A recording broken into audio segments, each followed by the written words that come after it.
Hey everyone, and welcome to this video lesson.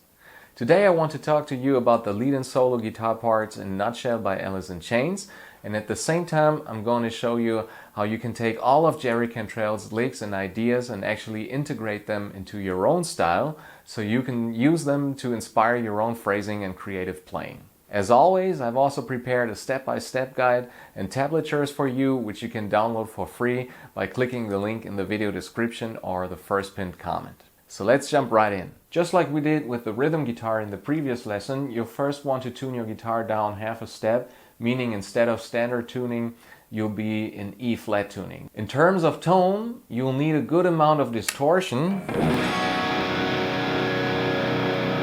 and you'll also want to add a delay with a relatively long delay time. Alright, let's take a look at what Jerry Cantrell plays during the chorus. In the tablature, you can see that I've also written the chords from the rhythm guitar above the notation. That's going to make it much easier for us to understand why Jerry chose the notes he did and how they relate to the chords being played underneath. It's easy to see that the two licks that make up this section follow the tones of the chords they are played over. The three notes we play here on the 12th fret of the high E, B and G strings with our pinky, the notes E, B, and G belong to our E minor chord, forming a triad. After these three notes, we play a half step bend from the 11th to the 12th fret on the G string, followed by a pull-off from the 11th to the 9th fret. And then we finish the first lick with another half step bend from the 9th to the 10th fret on our D string. So it's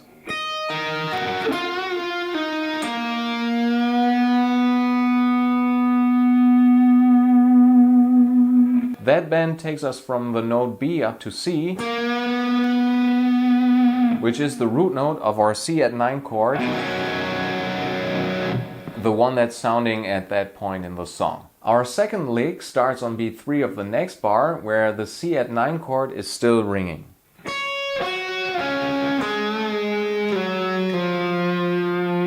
We begin with the notes D, G, and a lower D beneath it on the G string, all tones that belong to the chord. Then we bend from the 7th to the 8th fret on the D string, that's A to A sharp or B flat, release back to the 7th fret, and finally slide from the 5th to the 4th fret, which takes us to the 9th of an E minor chord. A very beautiful interval here.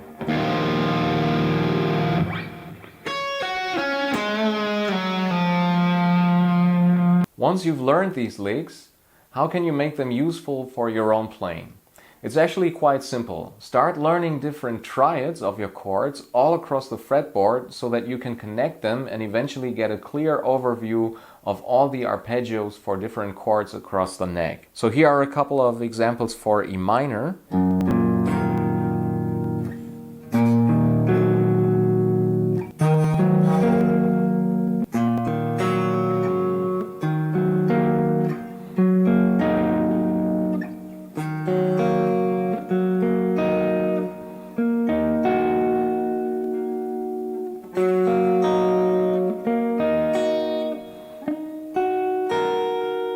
And for C major,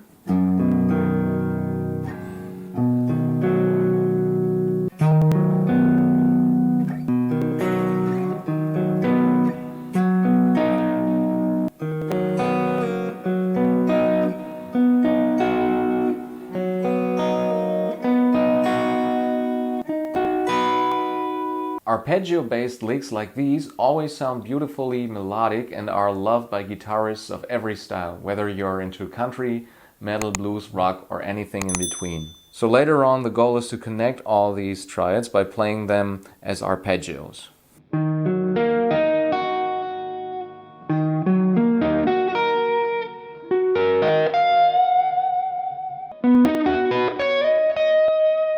Let me give you a quick example using the backing track, but this time I'll play the arpeggios in different positions on the fretboard.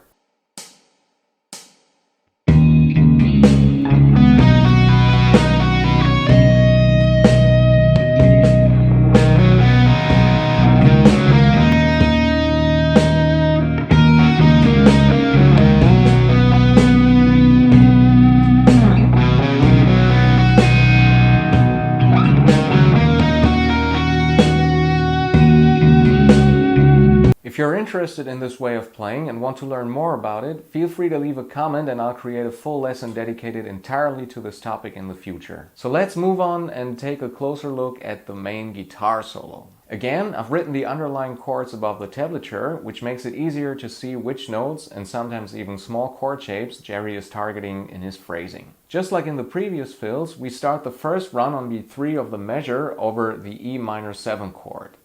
This run follows exactly the same idea as the ones from the chorus. We begin with a series of bends and releases, first on the G string at frets 4 and 5,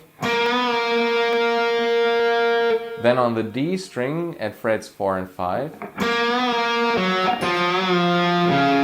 then we'll end on this D, 5th fret A string, and then over the D major chord we hit our open high E string, then using our pinky play an F sharp, 2nd fret, and then finally we play a full C at 9 chord right in sync with the rhythm guitar. So here it is played very slow.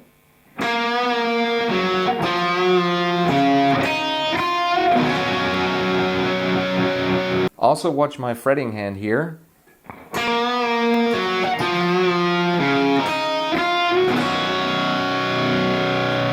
That chord rings out into the next bar. When the harmony moves back toward E minor 7, we play the following short passage.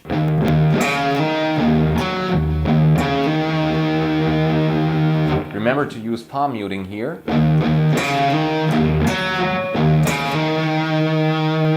We then repeat the entire first section in the next round, but toward the end of the bar over C at 9, we play this little inversion lick.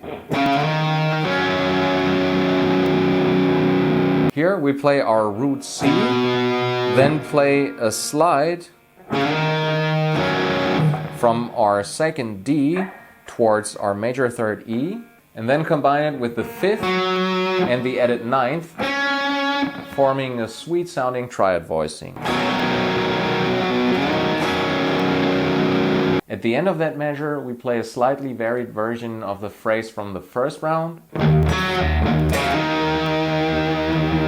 And the same principles apply here as in the chorus licks. Don't just memorize them, but try to understand how they fit over the chords so you can adapt them into your own ideas later on. And here's something really important. Don't just learn specific licks for your soloing and improvisations. Try to merge rhythm and lead guitar together. Look for moments where you can add chord hits in between your licks to make your lead and solo playing much more dynamic and interesting. One of the absolute masters of this approach was Jimi Hendrix, and countless guitarists after him have built on his way of combining rhythm and lead seamlessly. Over the next C at 9 chord, Jerry plays a beautiful run in 6th using a few muted notes.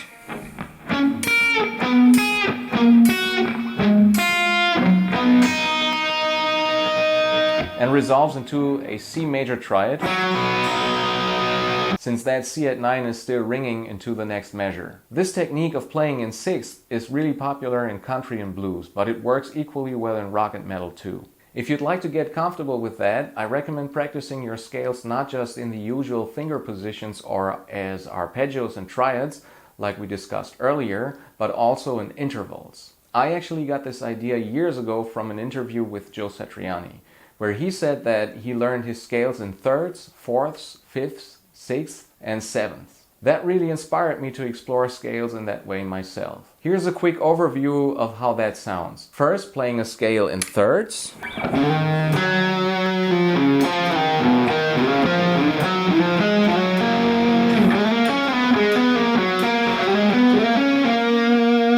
Then in 4ths and 5ths.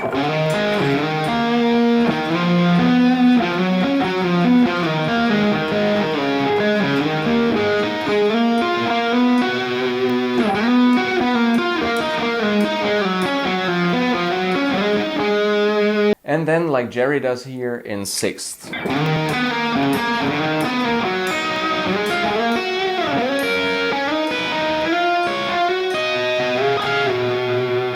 If that's something you'd like to learn in detail, let me know in the comments and I'll make a full lesson about it. In the next bar, we play the short lick leading into the E minor 7 chord again. And be especially mindful of that long slide up to the 22nd fret.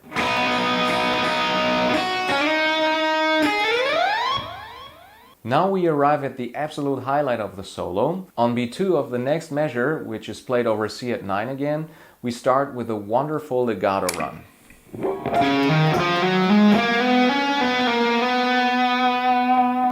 We begin on the 5th fret of the A string with our middle finger, then play a hammer on here, then play on our 4th, 5th and 7th fret on the D string, on our 4th, 5th and 7th fret on the G string, pull off back to the 4th fret and slide back up to the 5th fret, which again resolves beautifully into our root note C.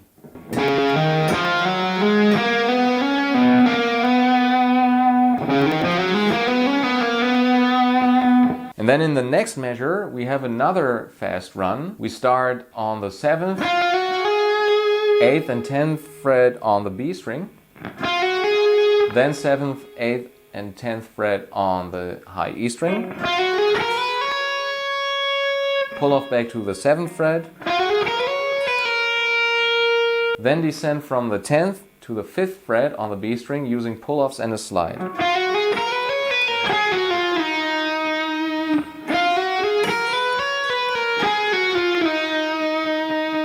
And finish the phrase with a half-step bend from the 7th to the 8th fret, targeting our 3rd G, which rings out as the E minor 7 chord comes back in.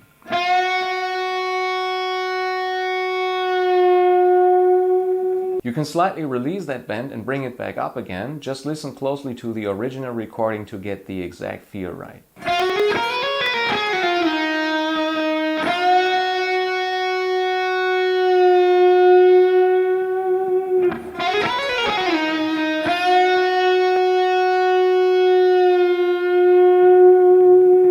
This style of legato playing is very reminiscent of Joe Satriani's technique. And to play this kind of stuff cleanly, it's really important to strengthen your fingers first. You can do that with this exercise here. It's a bit tiring at first.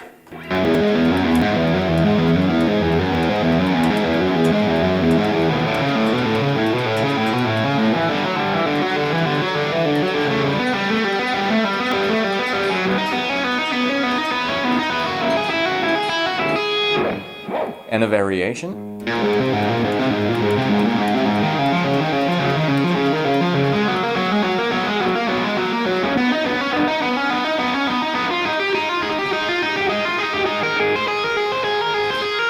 Over time, it will give you a lot more strength and control in your left hand. When playing these kinds of runs, make sure your rhythm is precise. I recommend spending some focus time working on rhythmic accuracy, especially being able to play fast 16th notes and 16th note sextuplets. And finally, to wrap things up, I'll now play you the full solo over a backing track, but also a short improvised solo where I also use the techniques Jerry Cantrell used to show you how easy it can be to come up with similar solos once you've not only memorized someone's licks, but also truly made them part of your own playing style.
that's it for this lesson.